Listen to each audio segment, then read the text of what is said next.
Joining us now is former Republican Utah Congressman and Fox News contributor Jason Chaffetz. Jason, good to see you.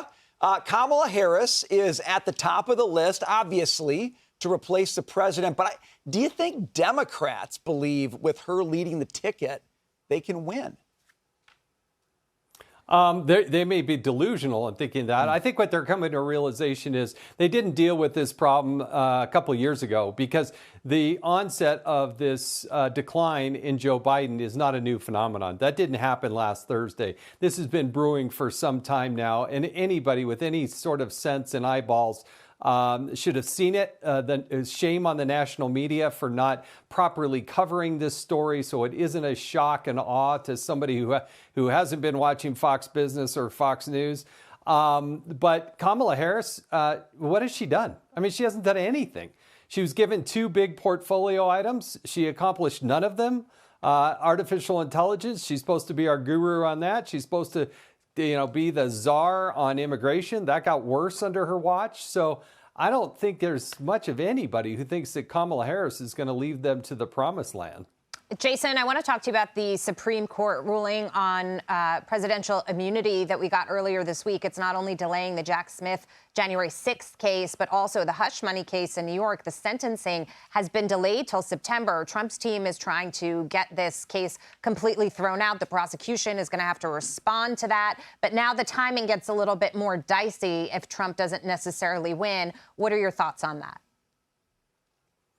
Look, the Supreme Court ruling was reasonable. It was needed.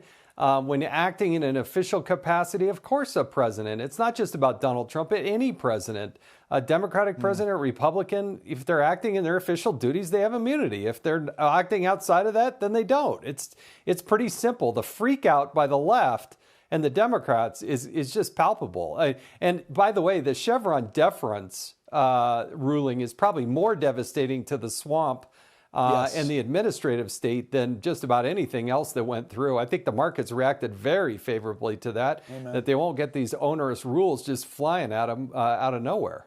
Low regulation boosts economic growth, typically. Congressman, just quickly, some House Democrats are worried that if you've Joe at the top of the ticket, it can negatively impact down ballot races. Do you see that as a legitimate concern? Yeah, look, every single person in the House is up for re-election. They got to be there with somebody at the top of the ticket. If you're a House Democrat, the question that you're getting at your town hall meeting during the recess and you're going to those parades on 4th of July is, do you believe that Joe Biden has the capacity to be the commander-in-chief?